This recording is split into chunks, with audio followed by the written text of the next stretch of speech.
en primer lugar a Milita Molina. Milita nació en Santa Fe y vive en Buenos Aires desde 1976. Ha publicado Fina Voluntad, Beatriz Viterbo en 1993, Una Cortesía, Perfil Libros 1998 y Los Sospechados, Santiago Arcos Editor en el 2002. En 2005 obtuvo la primera mención del Fondo Nacional de las Artes por La Mujer Sentada y el Caracol, texto que forma parte de Melodías Argentinas, su última obra. El título de su ponencia es La raza de las marinas. Perdón, ¿crees que ibas a presentar a todos?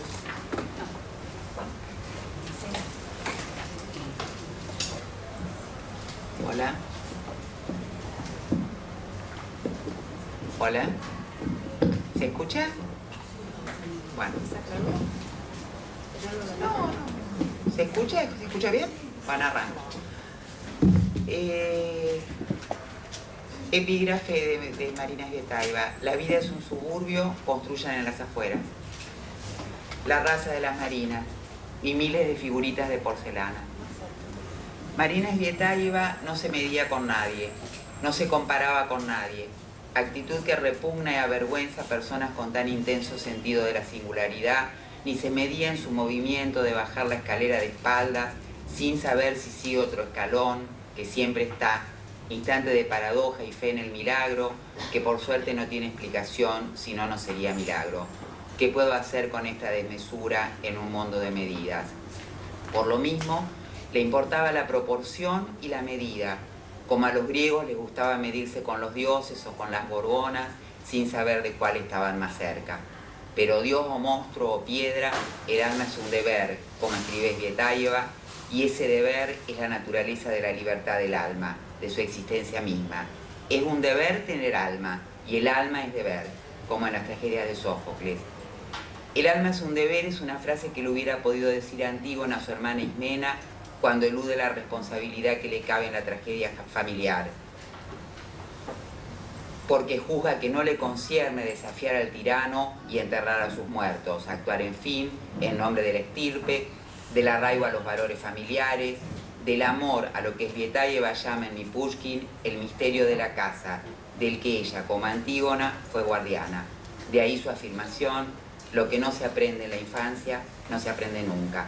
Y es verdad, no se aprenden, por ejemplo, ni la austeridad, ni los modales caballerescos, ni la sencillez de mi casa, como la de una planta que crece. En esa atmósfera que ella misma calificaba de no burgués ni intelectual, fue formada Svietayeva. La hija de profesores que donaron a Rusia 3 bibliotecas no ironiza cuando responde a un cuestionario del partido. Yo también donaría la mía si no hubiese tenido que venderla durante los años de la Revolución. Y cuando Svietayeva se mide con Pushkin. Y con la propia mirada de la infancia, mirada suprema, con esa con la que aprendemos a mirar, aunque sea mal. O justo así de mal se necesita mirar para mirar de manera propia. Como cuando a Marina, su madre, le reprocha no haber observado bien al hijo del monumento Pushkin, porque solo había mirado la estrella que lucía.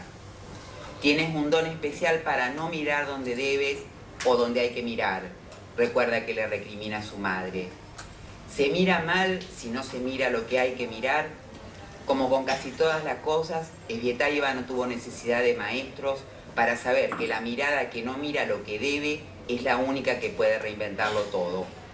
Hacia el final se mide con Pushkin, pero no con el maestro Pushkin, sino con un Pushkin alucinado que se moldea con el poeta muerto y el misterio del hogar, de la poesía, de la vida, todo fundido literalmente en el monumento Pushkin. Y Marina niña, pero ni niña ni mujer, lo tercero, corriendo más rápido que su hermana alrededor del monumento, por puro honor, hasta reventar, como lo haría el resto de su vida.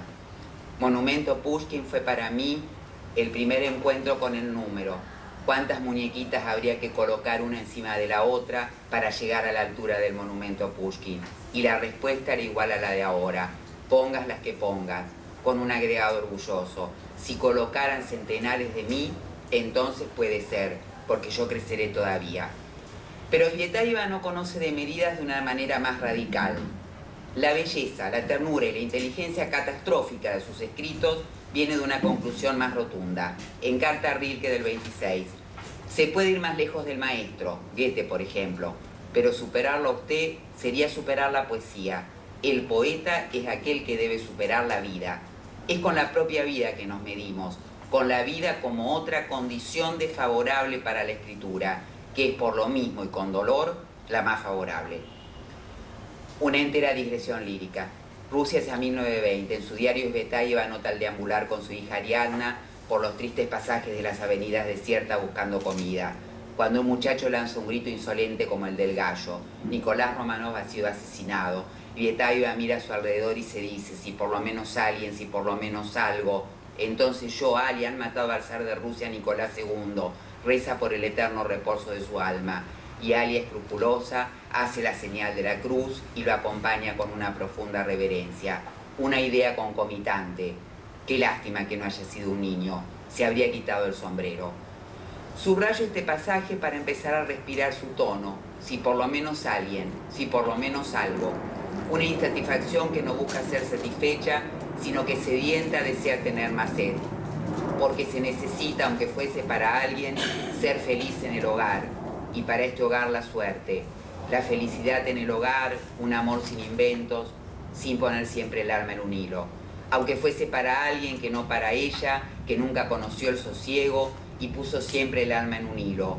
Porque necesitaría alguien por lo menos tener nido de cigüeña sobre el tejado. Alguien por lo menos, pero no ella.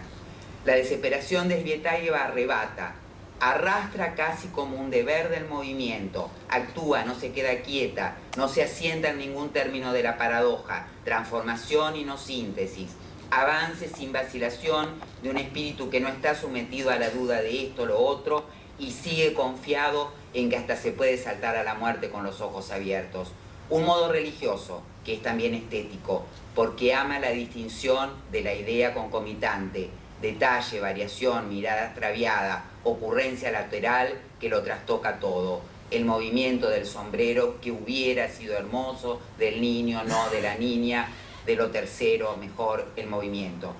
La noción misma de idea concomitante nos revela todo su mundo, porque ella misma es una entera idea concomitante, que es lo mismo que decir yo una entera digresión lírica o yo independiente como un estribillo que vive fuera del sentido.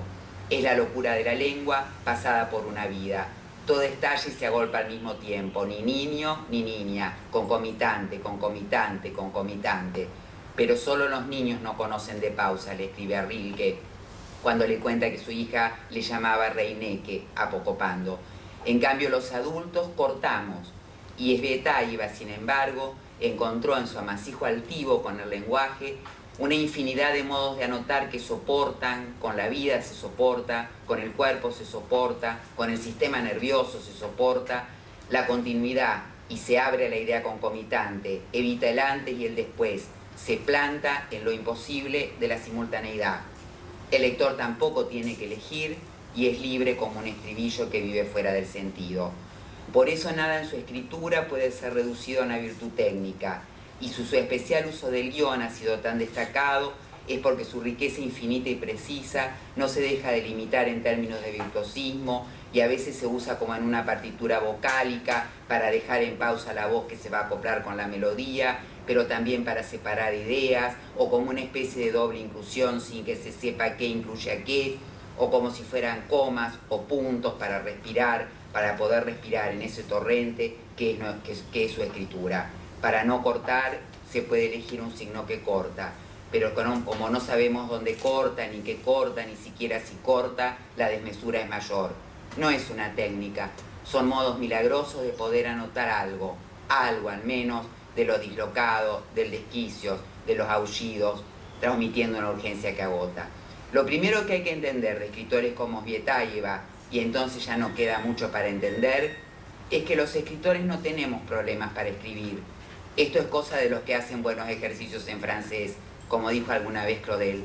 Los escritores tenemos problemas para vivir, y la escritura es solo la confrontación de los movimientos de esa experiencia que va de la vida a la obra y de la obra a la vida.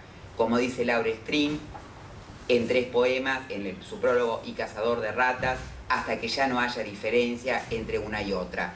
prosa, poesía, cartas, diario. La escritura de Svietáeva no cambia ni reconoce diferencias. No juega a los dados, su túnica hecha de una sola pieza. Cuando le toca ser una usuaria del lenguaje en un trabajo burocrático, escribe rápido y yo sin ninguna digresión lírica, yo toda entera soy una digresión de este tipo, cubro el gris papel burocrático con las perlas de mi escritura y con las víboras de mi corazón. No se amoldaba Svietáeva a los géneros, literarios, no literarios, para el caso da lo mismo, si se trata de ese corsé que vuelve como un demonio, y pensaba que si había algo como el género, no desbordado por la excepcionalidad, venía después de la escritura en todo caso, después de una experiencia amorosa en todo caso, y hasta ese venir después era en verdad solo una concesión a un mundo poco amante de la excepción y entregado a la comodidad. Le repugnaba la comodidad a Svietáeva, sentía como Baudelaire que los espíritus perezosos odian el enigma y que un milagro que se explica ya no es un milagro, y le huía al confort como a esas camas de las casas comunistas, más feas para ella aún que la calle comunista, casa donde descubre que lo único no comunitario en las casas comunistas son los dormitorios. En una noche en la comuna mira una cama pensando, una cama para pasar acostado mucho tiempo, para levantarse tarde, para la pereza, para la holganza, para la grasa, para todo lo que odio. No perdió oportunidad Svietáeva. Al oportunismo burgués, el sentido de la oportunidad que no se calcula. Las mejores flechas son ciegas. Pero la voluntad poética se anticipa a la vida. Yo no recuerdo haber tenido nunca voluntad alguna, únicamente previsiones, presentimientos y realizaciones, no, mejor, comprobaciones. Así, como por puro instinto y reacción, mira alrededor y grita, en un mundo cristianísimo, el poeta es judío. Nada previo para Marina Svietáeva, mirar, ponderar, buscar la proporción y saltar directamente, porque es por el despeñadero que se mide la montaña. Su sentido de la excepcionalidad era incuadricable. Hubiera suscrito lo que gritó su amigo Pasternak. No organicéis resistencia al nazismo, lo suplico, no organicéis.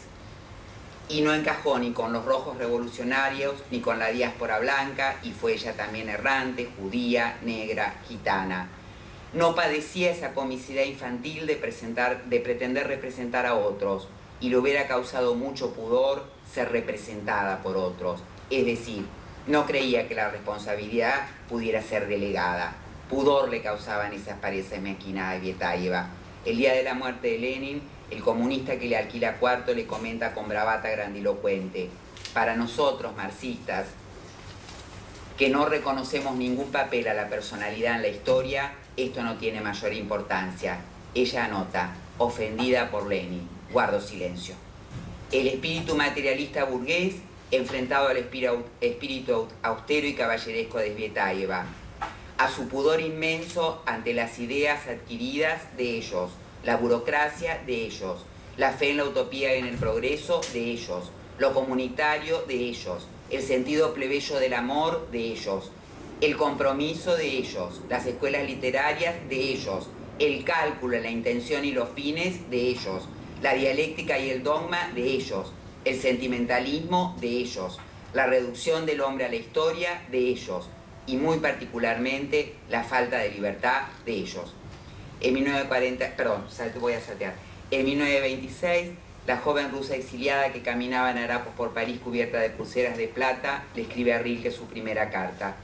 Con ese orgullo que tenía y que era como una topadora, de entrada le dice esa figura que era Rilke para la poesía europea: somos nosotros quienes elegimos nuestros nombres, y todo lo que viene después es solo la consecuencia de tal elección.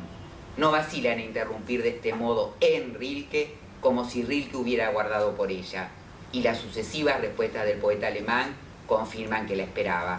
Svietáeva da un paso más allá y le aclara: nuestra amistad es temprana, algo en ti debe acostumbrarse aún a mí. Cuesta acostumbrarse a eso que hay en Marina Svietáeva, y hay que leerla para saber que por milagro hay escritores que no serán comprendidos en ninguna lengua, salvo en esa única y excepcional que atraviesa como flecha ciega y no pide ser entendida. Gracias.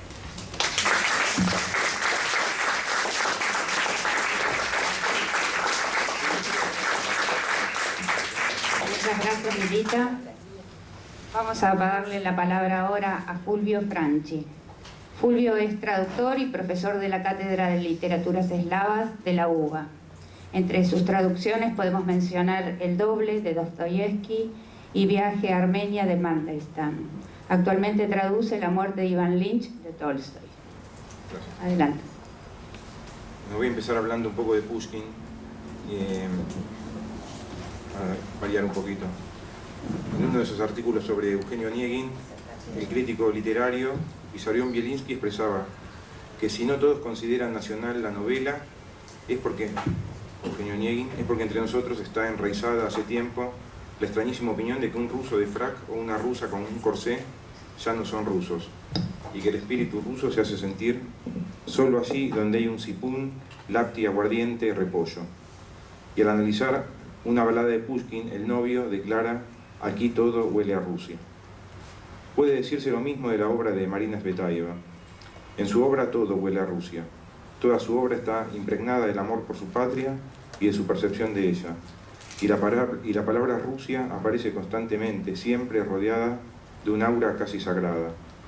Como Pushkin, tampoco necesita el color local, el sipún, los lapti, el vodka, el repollo, pero habla de Rusia,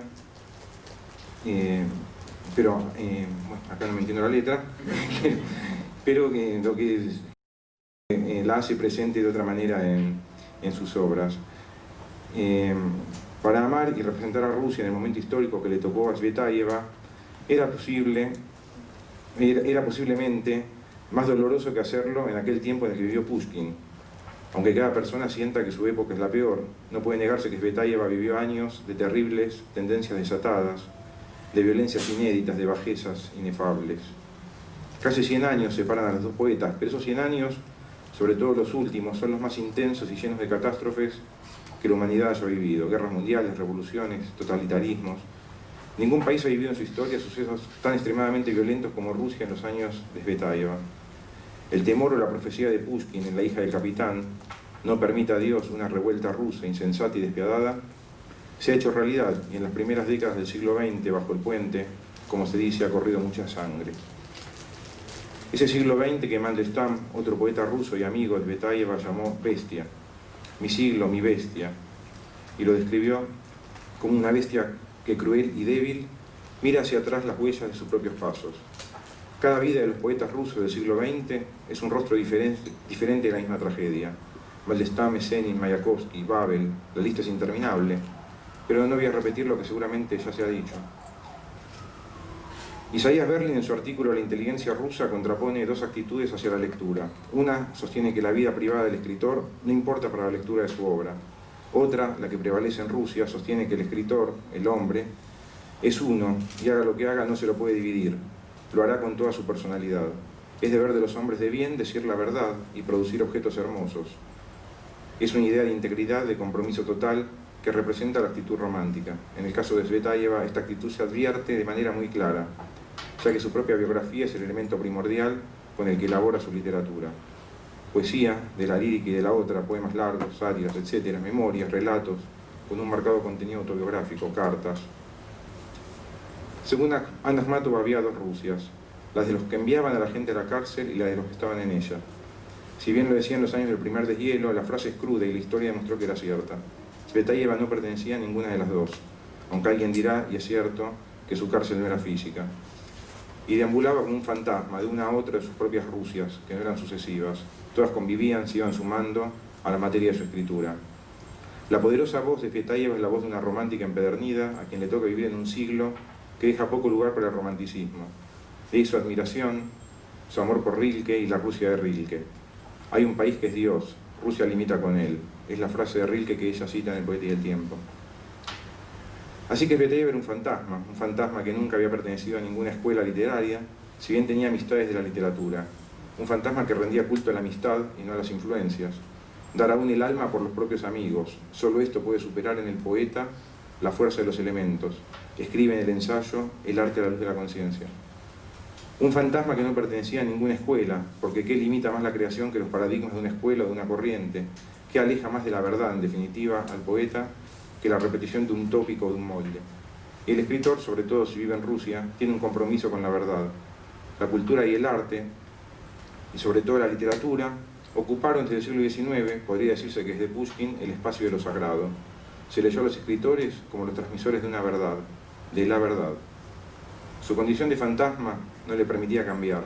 Su voz fue siempre la misma, siempre directa, franca, sincera. Siempre defendió a sus amigos, como a Mandelstam en una dedicatoria. Si quieres escribir sobre lo sucedido, conócelo. Si lo que quieres es escribir un libelo, cambia los nombres y espera 100 años. Le reprocha al autor de unas malintencionadas o por lo menos tendenciosas memorias sobre Mandelstam.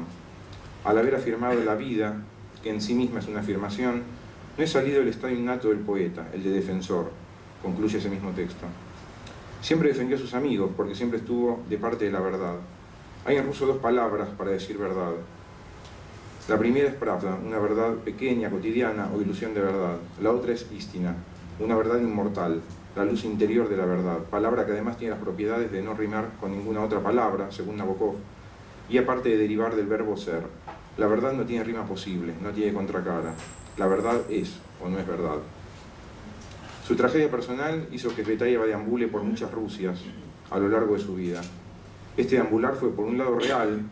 Una ojeada a su biografía nos permite saber cuáles fueron sus destinos a lo largo de su vida: Moscú, Koktebel, Berlín, Praga, París, etc. Pero hubo también un deambular espiritual que la llevó por diferentes Rusias a lo largo de su vida. La Rusia de la infancia, la Rusia anterior a la revolución, la Rusia de la época de la revolución, la Rusia de la emigración, la Rusia del más descarnado estalinismo, donde su voz estaba condenada al silencio. Son las Rusias de Tsvetaeva, y es a través de su literatura que se puede construir esa biografía espiritual o simbólica. De la época de la revolución, por ejemplo, podemos leer en una carta escrita a Rilke de la revolución rusa, no la Rusia revolucionaria, ya que la revolución es un país con sus leyes propias y eternas, salía hacia Praga. Obviamente no es la única poeta o escritora de la época en que se puede apreciar un recorrido semejante, pero de ellos quizás sea Tsvetaeva una de las voces más personales, la que dejó aflorar su sentimiento y su fuerte personalidad en cada verso, en cada línea de sus memorias o de sus ensayos, en cada carta. Su voz siempre fue franca, directa, despojada de florituras verbales. El caudal de sus sentimientos y de sus pensamientos no tuvo diques. Su decir conciso, de versos escindidos, una lengua que pronuncia como golpes pronunciados o con un ritmo marcado por los guiones, ritmo de la respiración que confirma que el poeta es humano, característica estilística primordial de su poesía y también de su prosa. Da cuenta de esa franqueza y ese sentimiento puestos en forma descarnada al servicio del arte. Pocos vertieron la propia vida en el arte como lo hizo ella. Tsvetaeva, su vida, su espíritu, está agazapada en cada sílaba. Su primera persona fue, quizás tanto como la de Mayakovsky, omnipresente, gigantesca.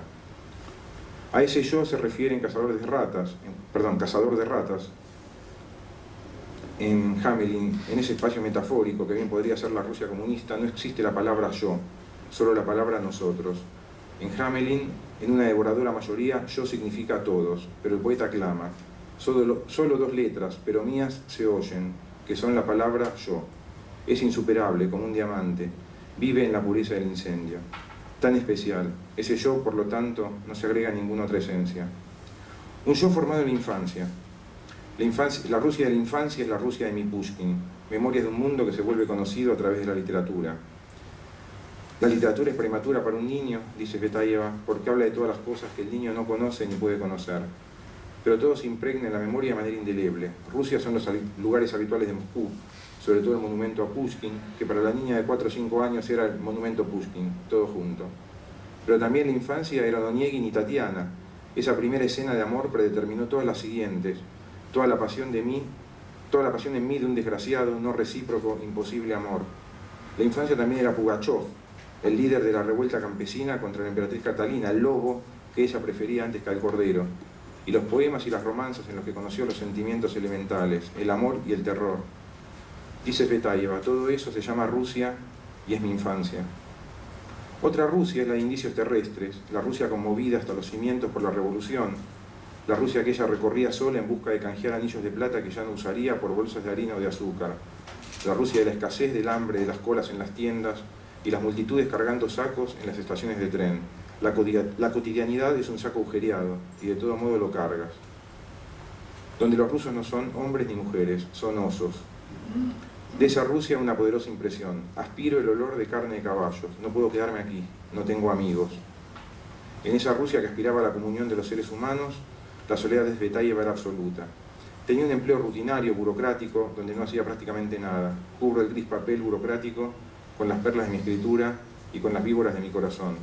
Solo la ya salta, contrarrevolucionaria, una simple letra, para colmo con forma de capilla, eliminada por la reforma ortográfica soviética, se había convertido en el símbolo de su resistencia. Dice, o escribe, comienzan a mirar con recelo mi insistencia en escribir con la yat. Vendrá a Rusia la emigración, los retratos de los escritores emigrados, Biel y Valmont, la Rusia de la desesperanza, donde se da cuenta de que la condición de emigrado no es diferente a la condición de poeta. Lo expresa en su ensayo El poeta y el tiempo. Allá no me publicarán, pero me leerán. Aquí me publican, pero no me leen. Esto lo dice en Francia. Todo poeta es en esencia un emigrante, aún en Rusia, un emigrante del reino de los cielos y del paraíso terrenal de la naturaleza. El poeta lleva siempre la marca personal del descontento, gracias a la cual, incluso en su propia casa, no se le puede reconocer. Es un emigrante de la inmortalidad al tiempo, un exiliado de su cielo. En una poesía, Añoranza de la patria, escribe, me es indiferente en cuál de los idiomas, no seré jamás comprendida. Y así como la verdad es única y como la voz de Tsvetaeva siempre fue verdadera y ella fue única, para Tsvetaeva, al margen de todas aquellas Rusias en que vivió y de las que escribió, Rusia también fue siempre una y la misma. En definitiva, como dice el poeta y el tiempo, Rusia es tan solo el límite extremo de la facultad de comprender. Más allá de ese límite está la inconmensurable facultad de comprender la no tierra. Por esa Rusia apuestan los poetas, por Rusia toda, por Rusia siempre. Y sentía por ella un amor de enamorado, un amor que todo lo perdona, aunque haga mal, aunque mate. Gracias.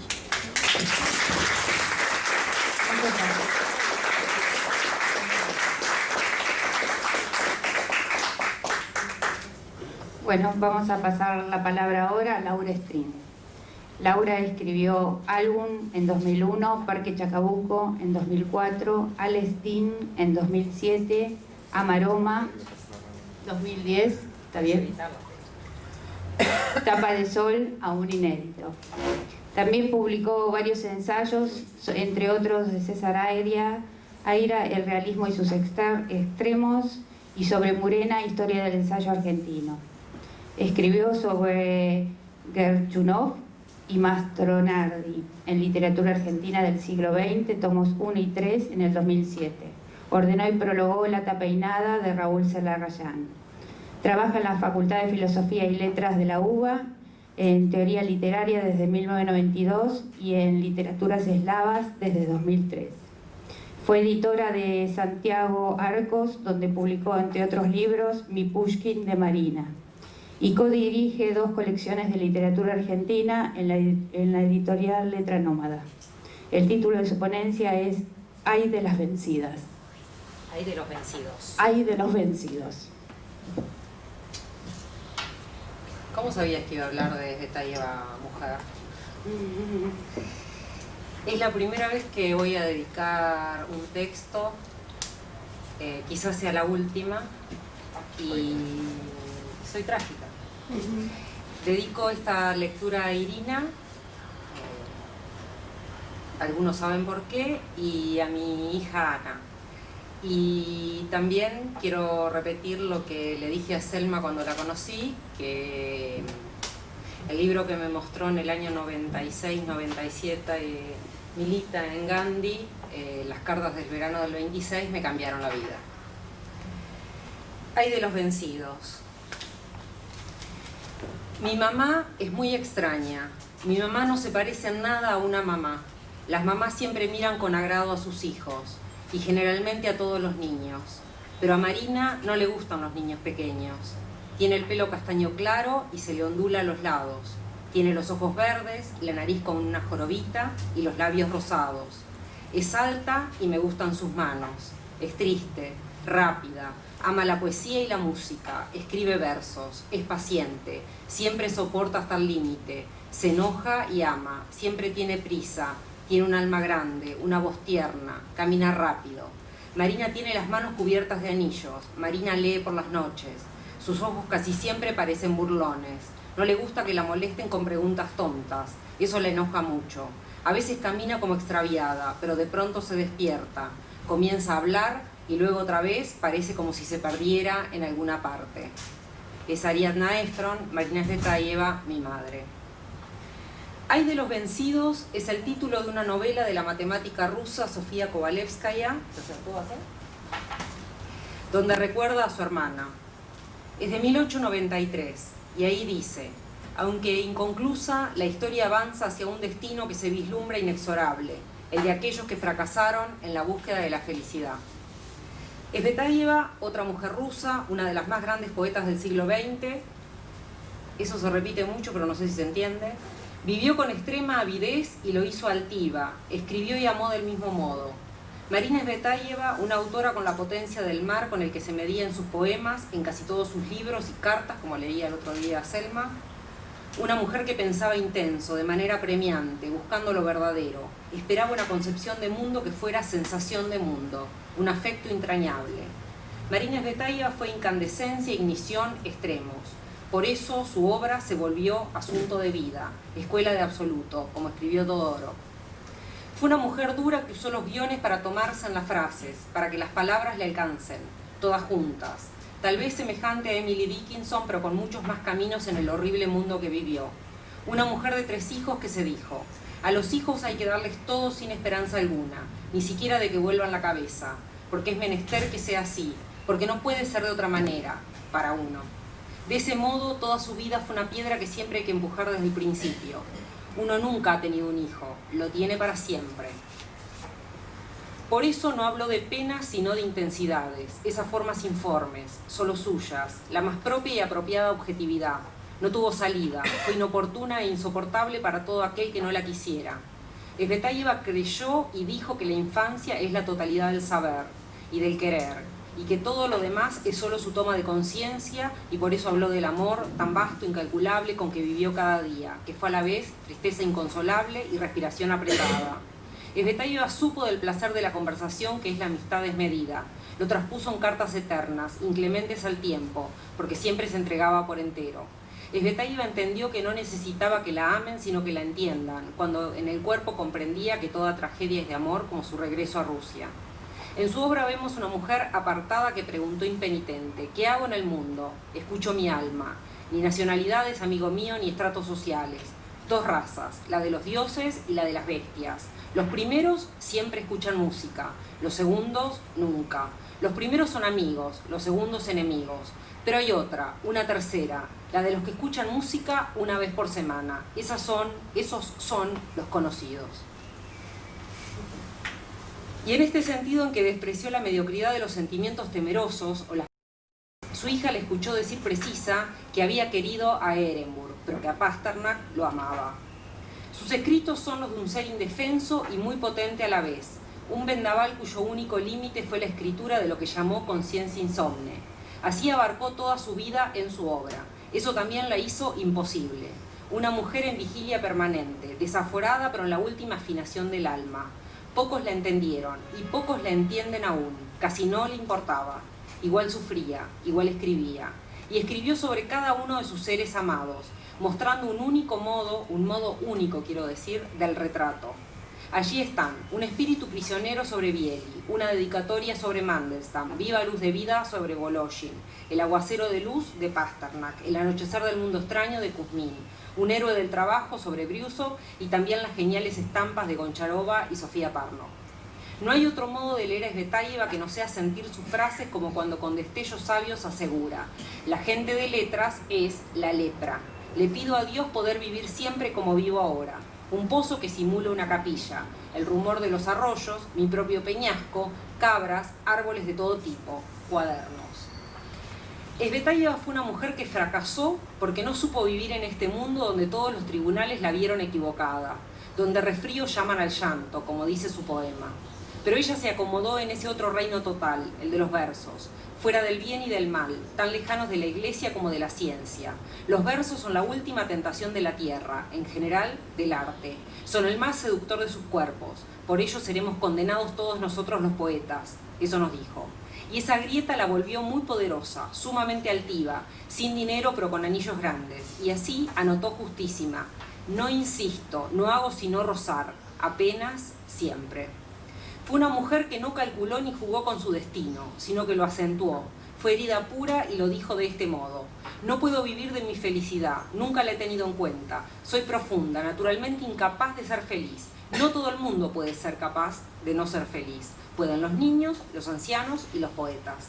Y entera, contradictoria, por eso enormemente justa, al hijo en su nacimiento le regala un lema que dice: no te dignes a nada que rebaje, sea lo que sea. No rebajarse hasta lo que rebaja: el miedo, el lucro, el dolor personal, las consideraciones y conservaciones de la vida cotidiana. Un lema así me ayudará aún en el momento de la muerte. Eso leemos, y la traducción o la verdad de esa frase nos confunde, pero siempre se habló a sí misma. Svetaeva anotó en sus cuadernos: comienzo a convencerme de que una mujer apropiada es una rareza tan grande o más que un hombre apropiado. ¿Cuántas tengo a mi alrededor? Y ninguna. Svetaeva tuvo una teoría romántica de la victoria por medio del rechazo, de la separación, de la distancia, del fracaso en el encuentro, y se dispuso a no ceder, sobre todo las mañanas, porque las noches tal vez fulguran, alguna vez, mientras que la nostalgia prevalece al despertar y el componer lo perdido del día anterior. Por eso para ella vivir fue desmenuzar la pena, el día, ese baúl de recuerdos. Fue una poeta audaz que lo escribió todo de un modo increíble, entendiendo que solo se puede ser uno mismo, enteramente uno mismo, completamente uno mismo, con alguien muy grande. Solo la fuerza no está a la defensiva, la debilidad está perfectamente armada y obligando a la fuerza a moderarse, a no ser ella. Marina Svetaeva fue una mujer devastada y siempre erguida, que pidió mucho. El que necesita más es porque es más grande, marcó.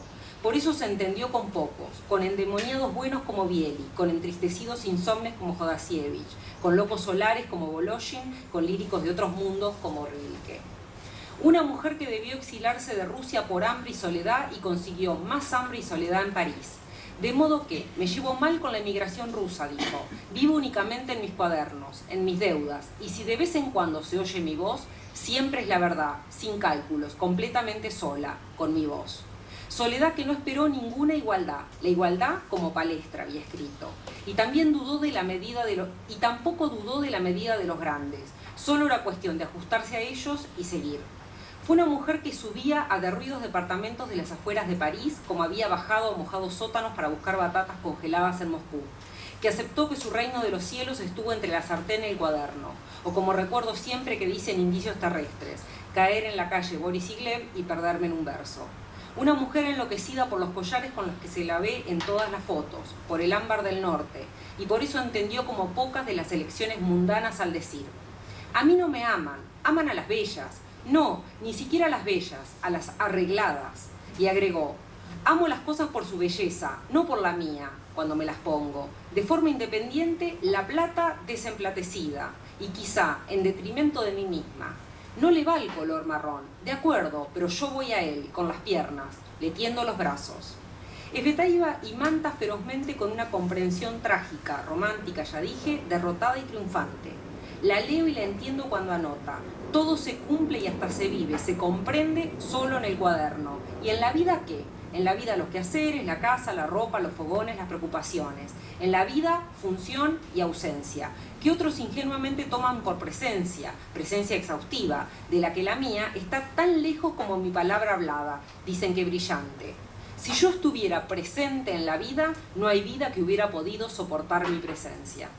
Así, arrastrados por sus palabras, vemos que su escritura vive a la vera de su propia existencia, en su permanente y terrible exilio de todo. En ella, en la obra de Svetaeva, no hay conciliación, ni consuelo ni metáfora, que es una forma de la mitigación literaria. Ella prefirió siempre la autobiografía y la descripción, precisas e implacables, muy clarividentes, la audacia de la confesión y la exactitud de la apreciación, apelación.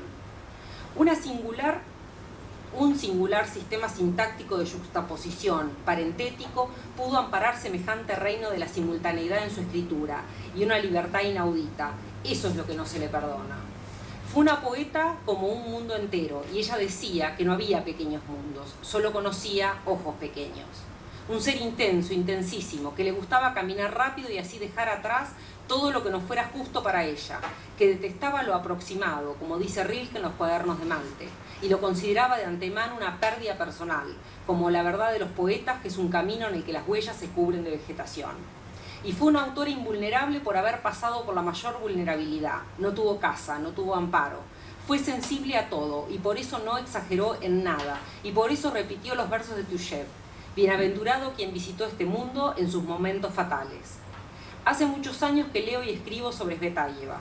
Los libros amados, dice ella, son los que se pueden leer aún sin luz, y aún se ve allí la voz. Su vida eternamente llega hasta nosotros, como Tatiana, que no espera más a Oneguin porque ya lo esperó para siempre, como Luminosa entendió en mi Pushkin Tsvetáyeva. Y siempre, siempre quedo atravesada por sus frases, por quien decía haber construido en las afueras, en los suburbios, como toma de epígrafe Melita, en esas posturas propias. Así Marina Tsvetáyeva ruega una habitación en el centro de Moscú cuando vuelve a Rusia en el 39, porque en las afueras solo se puede vivir cuando se tiene familia y se vive con ella, como asegura enloquecida de vacío pero lúcida. Escribir sobre Marina Tsvetáyeva es recordar sus últimas y terribles cartas, es volver a saber de su fatal comprensión incomprensiva con que ella recuerda a su padre y el desesperado amor sabio por su hijo Amur, que 3 años después de su suicidio, en el 41, muere en el frente de guerra alemán, como ya saben. Mientras que Ariadna, su hija, compañera mágica y desgarrada para siempre por haber comprendido a su madre, pero también por haber seguido a su padre en su fatal regreso a Rusia, pasará desde el 39 hasta el 55 una horrible condena en Siberia. Esos hijos que sobrevivieron a la pequeña Irina, muerta de hambre en el 19. Esos hijos que, según ella escribió, tenían su fuerza, pero no su sino. Y también pienso, al escribir sobre Tsvetáyeva, en las cartas en que se preguntaba por el paradero de su marido fusilado en el 40, cuando ella ya lo sabía al decir: el secreto está en que para aceptar hace falta no menos plenitud y fuerza que para dar. Solo los dioses no temen las ofrendas. Encuentre un dios, pero a usted y a mí, Ariadna, nos reconocerán por la persistencia de nuestra ofrenda, que termina solo con la vida. Era muy orgullosa y soberbia, y en su horror se prometió: así a nosotros, relegados y borrados, un día nos descubrirán, nos restablecerán. Ella supo que la literatura necesita lo que casi nadie necesita, el lugar más pobre, pero también el más sagrado. Fue una escritora religiosa. Marina Tsvetáyeva necesita muy poco para ser feliz: una mesa mía, la salud de los míos, un clima cualquiera, la libertad entera y nada más. Entonces su derrota, es decir, su triunfo atroz, fue la simultaneidad de todo, nada anterior ni posterior, la alegría por la presencia, que es terriblemente rara, pero que detiene la muerte. Una mujer que así fue un acontecimiento, un color fulgurante, una experiencia retratada, como ella señaló para Goncharova, algo imposible de atrapar, sino que exige ir a su encuentro, como Tsvetáyeva le dijo a su desconocida corresponsal de Vilno, que escribía para encontrar los sentidos o la dirección de su melancolía. Una mujer con linaje propio, el que terminaría con ella, con su maldita avidez, que podía rozar a una amazona. Las amazonas son las que más se parecen al alma, pero simultáneamente también podía perderse en un ser débil, como su amor de Praga. Mujer horadada por el tiempo, como todos sus deseos entrecortados pero sin límites, para siempre. Desencuentro infinito, y por eso máxima unión. Amor como no amor, como en Zoo de Shklovsky. En la vida hay que hablar de otra cosa, porque de lo que hay que hablar no se puede hablar. Pero Tsvetáyeva no se cansó nunca de retratar amigos, aunque el baúl amarillo, esa dote que le dejó su pequeña Sonieshka, le quedara vacío. De modo que sus libros son todos de increíble amor. No tenemos tiempo para la historia del gesto. Necesitamos el gesto, la utilidad directa y el resultado inmediato. Eso gritó una vez en el cielo de su separación absoluta, de todo lo bajo de este mundo.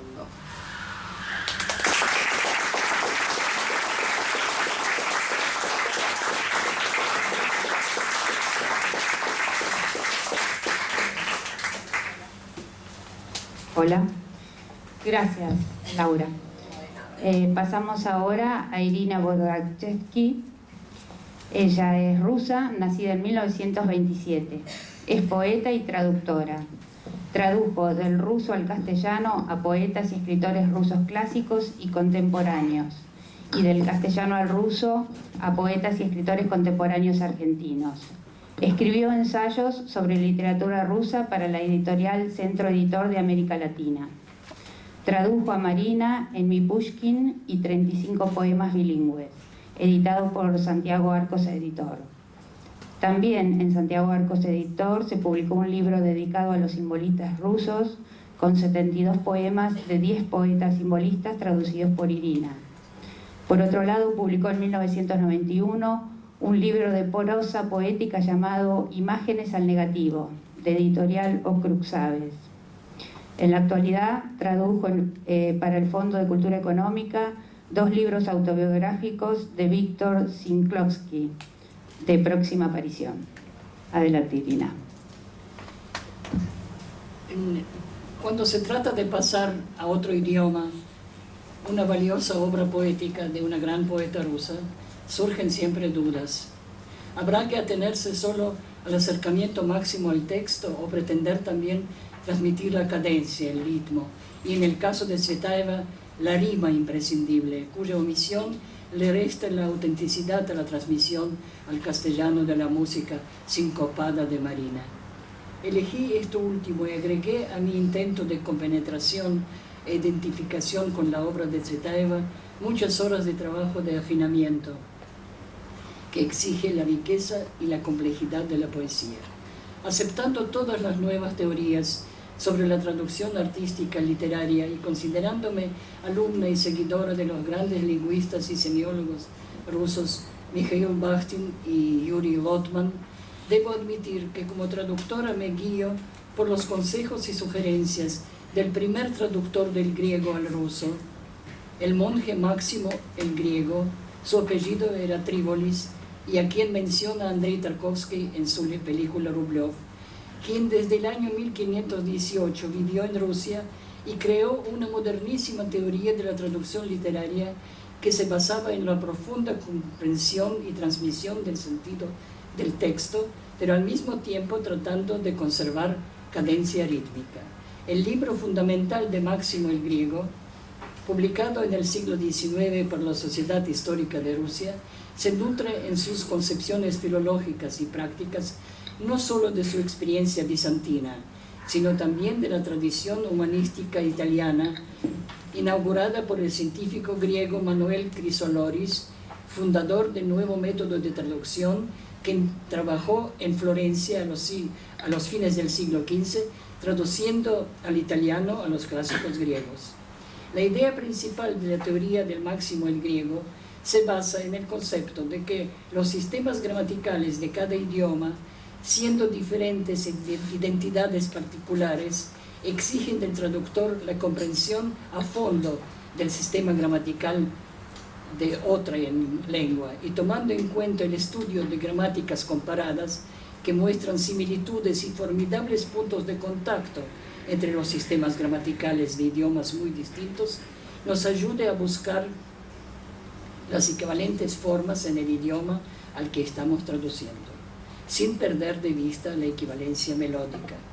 A esto agregaría solo la indispensable coherencia que es afín a toda obra literaria importante, la más original o insólita que sea, cuya presencia en una transmisión es improbable sin la posesión del máximo bagaje cultural. Para ilustrar esas pequeñas palabras, pocas palabras, les leeré 2 poemas de Marina, cortos, en castellano y en ruso. Si mi alma ha nacido alada, ¿qué le importan chozas o ricas moradas? ¿Qué le importan Chengiz Khan o qué el Malón? En el mundo mis 2 enemigos son, mellizos inseparables y mancomunados, el hambre de los hambrientos y la saciedad de los saciados. Если душа родилась крылатой, что ей хоромы и что ей хаты, что Чингисхан ей и что Орда? 2 на миру у меня врага, 2 близнеца неразрывно слитых, голод голодных y сытость сытых. El otro poema se llama La Carta. No se esperan así las cartas, así la carta se espera. El pedazo de una tela alrededor la cinta angosta de goma, adentro la palabra escrita y la dicha, y esto es todo. La felicidad así no se espera así el final, una salva militar y 3 trozos de plomo en el pecho, ante los ojos manchas rojas, y nada más, y esto es todo. Digo no a la dicha, soy vieja, mi flor ya se llevó el viento, quedará del patrio el cuadrado, y de las armas las bocas negras, el cuadrado de la carta, la tinta y el embelezo. Para el sueño mortal nadie envejece. Cuadrado de la carta.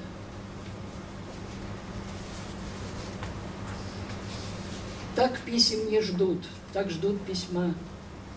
Тряпичный лоскут, вокруг тесьма из клея, внутри словцо и счастье. И это все. Так счастье не ждут, так ждут конца. Солдатский салют, и в грудь свинца 3 дольки.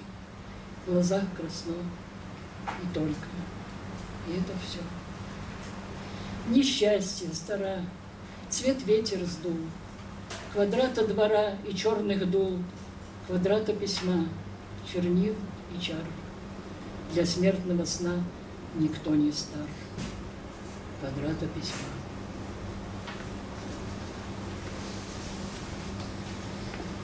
Marina decía muy a menudo que el poeta estaba irremediablemente condenado a la incomprensión. Ella sentía siempre su vínculo con los grandes poetas que tuvieron el destino trágico, Pushkin, Lermontov, Yesenin, Mayakovsky. Me hostigan, pero esto es normal, porque soy poeta.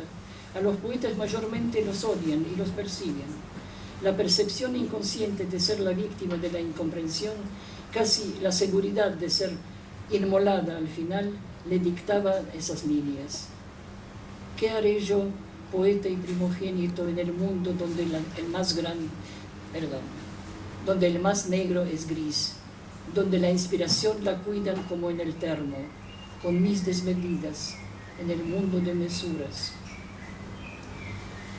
Todos sus poemas, cartas, la prosa, son los ruegos indirectos de la interpelación, igual que Mandelstam en Voronezh. Son gritos, llamados, gemidos, evocaciones, la búsqueda del interlocutor, desde el más temprano... Yo te lo tengo. No. Pero lo que pasa es que se quejan porque no se escucha, dale. Más temprano. Detente, transeúnte, hasta el tardío, querido, deseado, doliente, sufrido. Su voz imploraba en vano durante toda su vida que le contestaran a alguien tan apasionado como ella. Marina ofrecía el amor insaciable. Al otro tenía una necesidad de llegar al absoluto entendimiento con alguien, y junto con la permanente soledad y la enorme distancia entre ella y los otros, esas eran las redes trágicas que envolvían su poesía. En la amistad, en la pasión, ella siempre buscó a uno igual, un análogo. ¿De qué igualdad, de qué analogía estoy hablando? Hay una sola, la igualdad del esfuerzo. No me importa cuánto puede usted levantar, me importa cuánto esfuerzo aplicaría usted.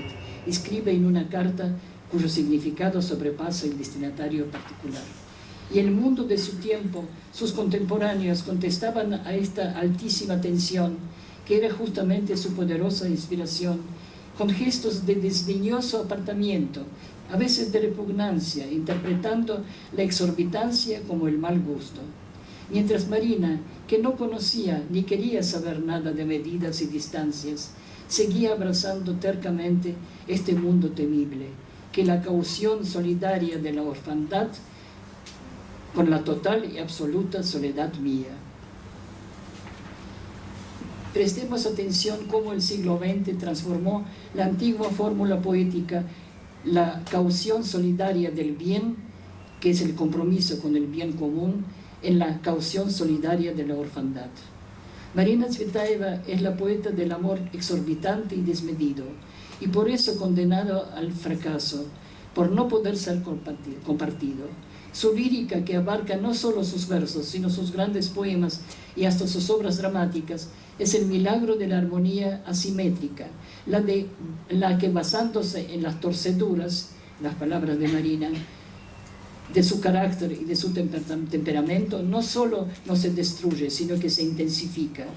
El significado de Tsvetaeva consiste en la fidelidad a sí misma, a su propia intensidad orgánica, tan incómoda para el mundo. Cuando uno va con todos y al mismo tiempo contra todos, cuando debes cargar con la exorbitancia de la vida en la hora de la muerte. Diciendo de otra manera, cuando está presente el seguimiento, aunque no muy manso, del plan divino. Quieto, quieto, quieto mi siglo, con tu voz de tormenta. Conmigo están las corrientes y mis futuros descendientes. Así trataba de consolarse ella, poniendo toda su esperanza en nosotros, en el futuro. Yo tuve la suerte de estar en contacto con su poesía desde muy temprano.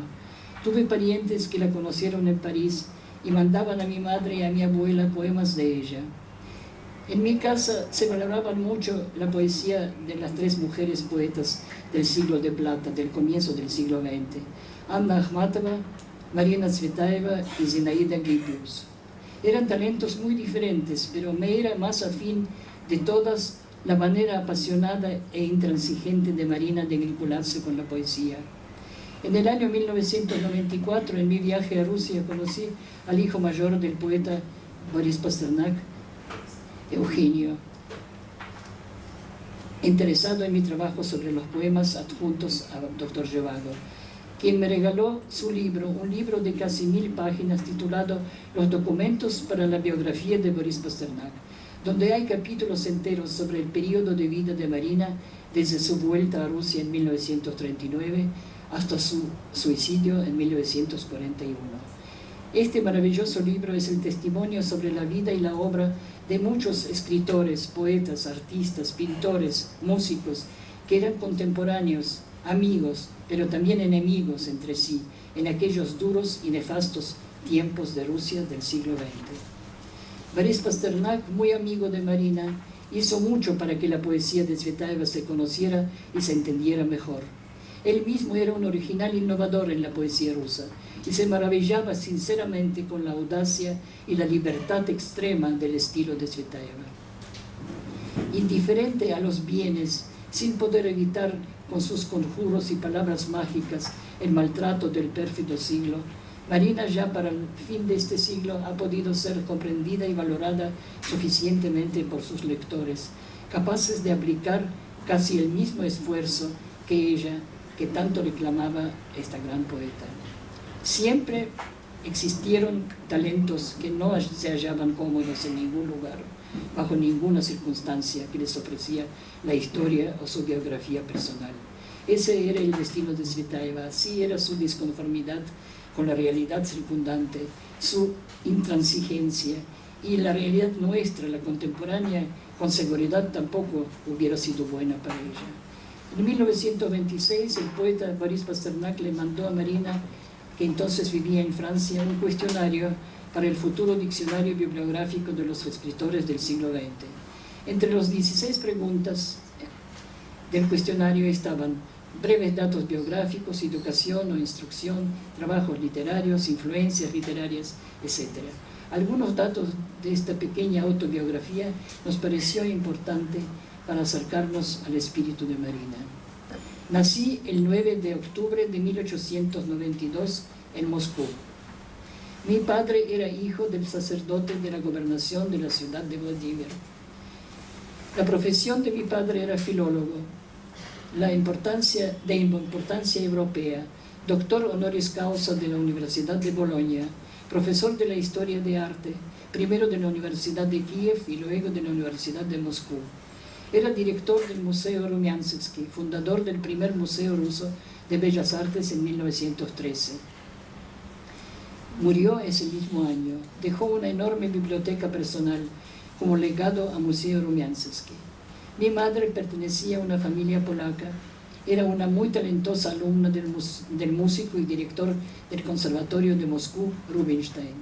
También donó la biblioteca de su abuelo y la suya propia, con muchas partituras incunables, al museo. De esta manera, Moscú recibió de parte de nosotros, los Tsvetaevy, 3 bibliotecas importantes. Pasé mi niñez en Moscú y en Tarusa, en el río Oka. Desde los 10 hasta los 13 años, la muerte de mi madre, la pasé en el extranjero. Hasta los 17 viví en Moscú. Principal influencia de la madre, la música, la naturaleza, poesía, Alemania, la pasión por los judíos, una contra todos, la heroica. Más escondida, pero no menos fuerte, la influencia del padre, la pasión por el trabajo, el rechazo del arribismo, la sencillez, el renunciamiento.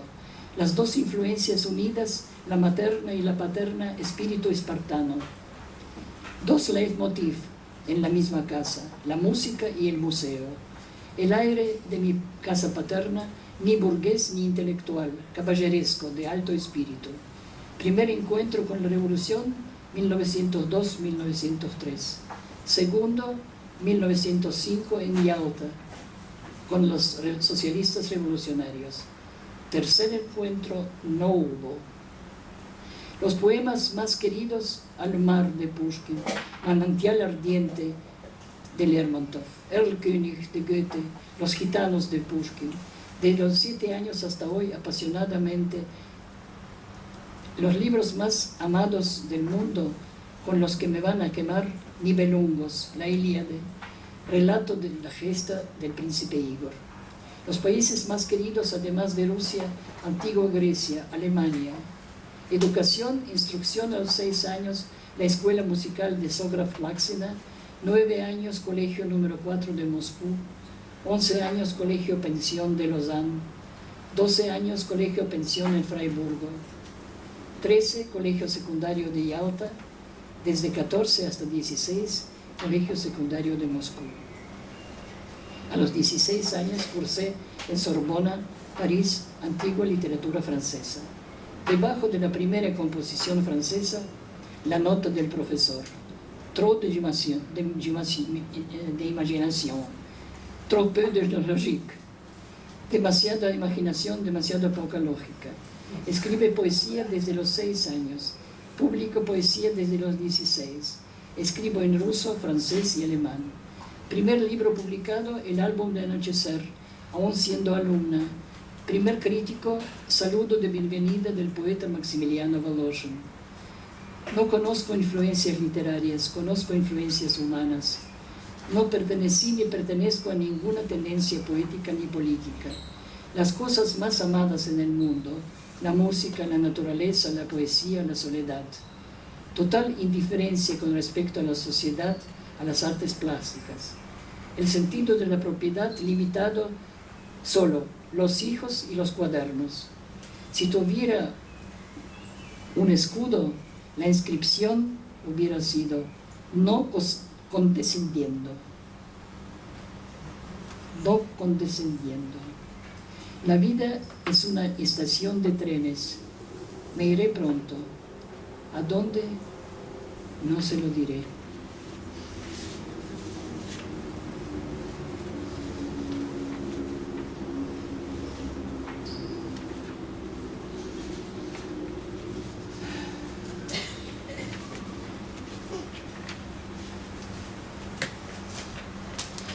En los años 60 vino desde París a la Argentina al Congreso de Pen Club el ensayista y poeta ruso Vladimir Vaidle.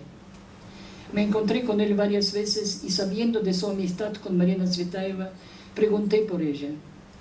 Él dijo algo que me pareció muy importante para comprender a este ser tan especial.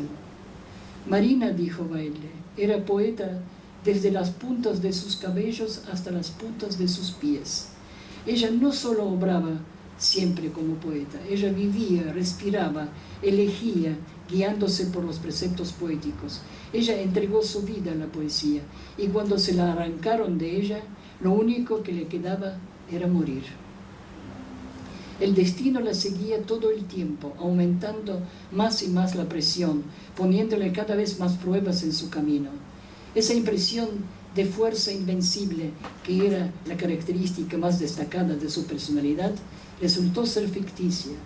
Marina escondía su vulnerabilidad detrás de una fachada de firmeza y orgullo. Todo lo que no permitía, no dejaba que ella tuviera una vida relativamente tranquila, lo que torció su destino y a través de los actos fallidos de su hija y de su marido la alejaron para siempre de la creación, todo esto se abalanzó sobre su alma con ruido y furia para dejarla más desprotegida que nunca. Ella sentía como un deber de lealtad, según los pasos de su marido y de su hijo que siguió los pasos de su marido y de su hijo que volvieron en Rusia en 1937, y a pesar de la fuerte resistencia de su otro hijo adolescente, Georgi, que no quería irse de Francia, se obligó a tomar una drástica decisión y volvió a Rusia en 1939, en junio. 3 meses después arrestaron primero a su hija y después a su marido, desde ya sin ninguna explicación, mientras su hermana Anastasia ya estaba presa en el campo de concentración desde el año 1936. Cuando ya en su última semana de vida ella se encontró con la simpatía y la comprensión de una maravillosa persona que era Lidia Chukovskaya, amiga de Anna Akhmatova, durante una charla con ella, Chukovskaya, refiriéndose a Akhmatova, dijo: "Suerte que Akhmatova no está aquí en Chistopol, hubiera sido nefasto para ella, que no sabría qué hacer, cómo luchar contra los apremios cotidianos, que no sabría ni podría vencerlos". ¿Y usted cree que yo sí puedo?, gritó con una voz furiosa Marina Ivanovna. Akhmatova no sabría hacerlo, y yo, según usted, sí puedo. No se necesita explicar qué sentimientos bullían detrás de esas palabras, desde la angustia mortal hasta los celos de la persona y de una poeta que no ha sido tratada con la misma justicia y admiración que le dispensaban a otra poeta, su igual.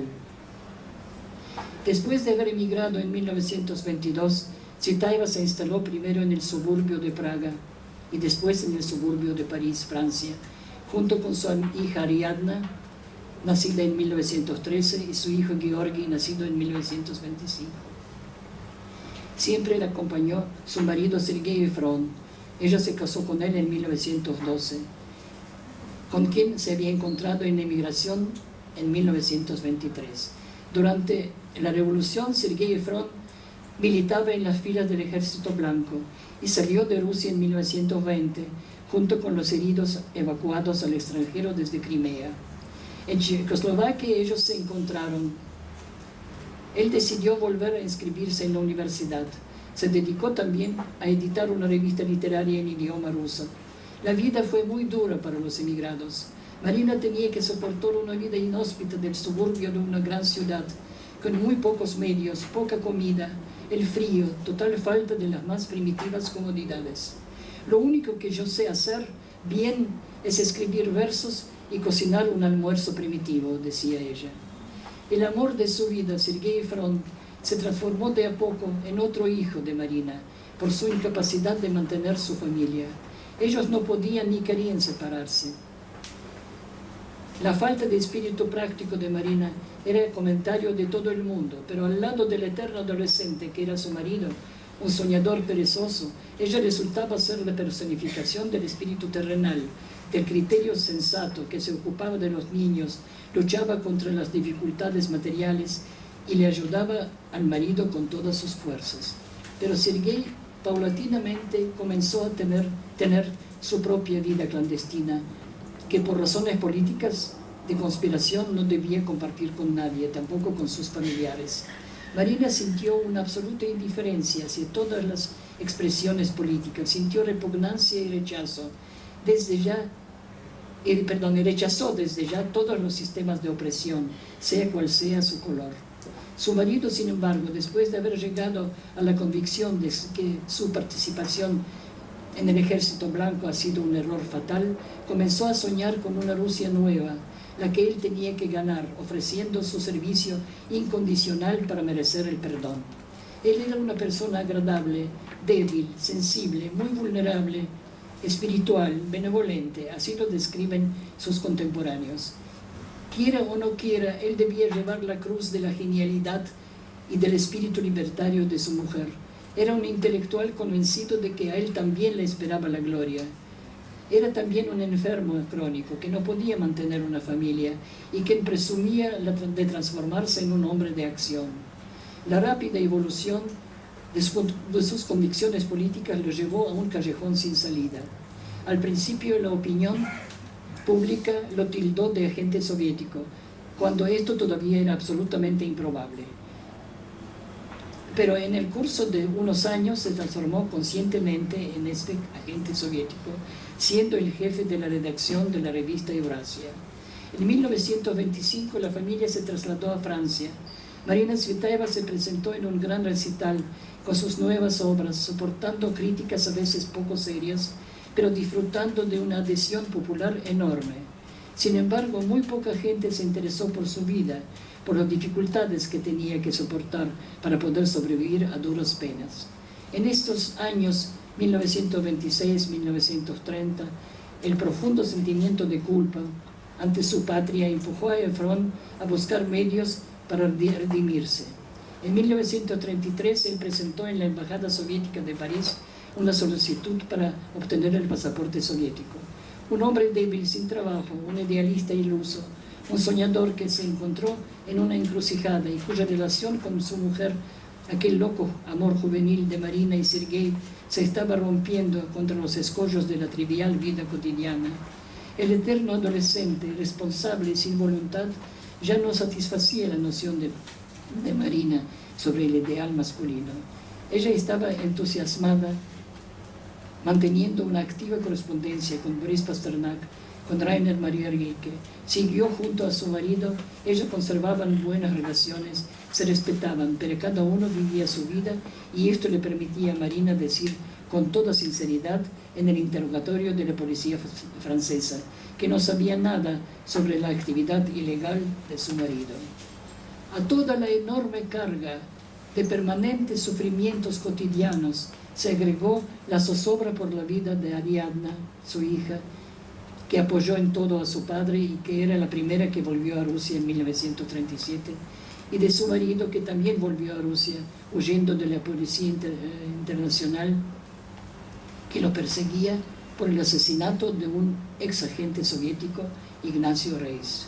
Es muy difícil sentir simpatía por Sergei Efron, el organizador y prácticamente el asesino del ex agente soviético Ignacio Reis, quien se conocía como un hombre digno, admirado por muchos, veterano del movimiento revolucionario, quien en julio de 1937 dirigió su famosa carta al Partido Comunista de la URSS, lamentando que no se hubiera desligado de la policía secreta todavía en los primeros años de las purgas. Caminé junto con ustedes, escribe Reis, hasta hoy, pero ahora no hago ni un paso más. Nuestros caminos toman distintos rumbos. Quien permanece en silencio ahora se transforma en el cómplice de Stalin y en un traidor de la clase trabajadora y del socialismo. Desde que tuve 20 años lucho por el socialismo. En el umbral de mis 40 años no quiero depender de un tal Yezhov. Tengo 16 años de trabajo clandestino, que no es poco, pero todavía tendré fuerzas para empezar de nuevo.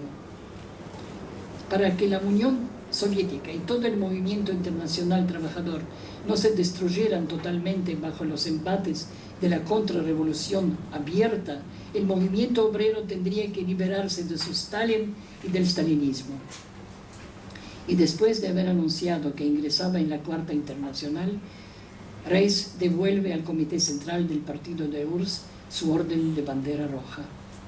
Pero tomando en cuenta todos los rasgos característicos de la personalidad de Efron, era evidente que el marido de Tsvetaeva ha caído en una trampa stalinista. Fue fusilado en Rusia en 1940, en mayo, y junto con él destruyó a su hija, a quien le tocaron 17 años de campos de trabajo forzado en Siberia, y a su mujer, la gran poeta Marina Tsvetaeva, que no pudo soportar la soledad, la miseria y se suicidó el 31 de agosto de 1941 en la aldea de Yelaboga, en la provincia de Tartaria.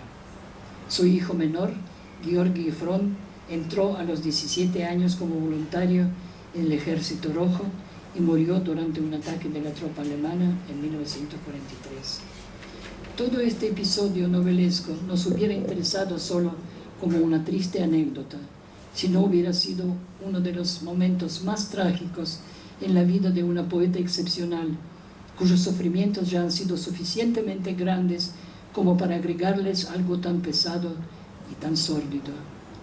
Parecía que al destino le faltaba solo poca cosa: destruir espiritualmente y físicamente una familia, agregando todavía el rencor que tendía por Marina, su hijo adolescente, que no le perdonaba su abandono de Francia, para doblegar ese espíritu indómito, para sacarle todo el deseo de seguir viviendo. Me fueron dadas las voces distintas y la adorable combadura de la frente. En la boca me besaba el destino y la suerte me enseñó a salir al frente. A la boca he pagado el tributo generoso, en los ataúdes arrojando rosas, pero en mi corrida con la mano pesada, la fortuna de los pelos me ha sujetado. Gracias.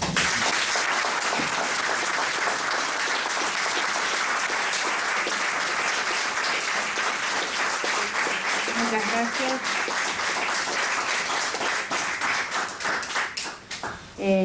Nos quedan unos minutitos. Si alguien quiere hacer algún comentario, y si no, pasamos a tomar un café. ¿Alguien quiere comentar? Quiero hacerle una pregunta a la señora Laura. Sí, un minuto. Sí, que no he entendido que cuando ella la nombró se llama Dickinson, a Emily Dickinson, ¿cómo hizo esa comparación? Por los guiones. ¿Cómo? Por los guiones. Por los guiones. Por un uso sintáctico, sí, porque bastante Emily Dickinson singular, escribía completamente distinto, ¿no? Atípico, un uso Claro, muy atípico y que me pequeñito, sorprendió. Y muy lírico. Por eso me llamó la atención su comparación. Gracias. No, al contrario. ¿Alguna otra pregunta o comentario? Muchísimas gracias. Muchísimas gracias a todos. Pasamos a un intervalo de 10 minutos.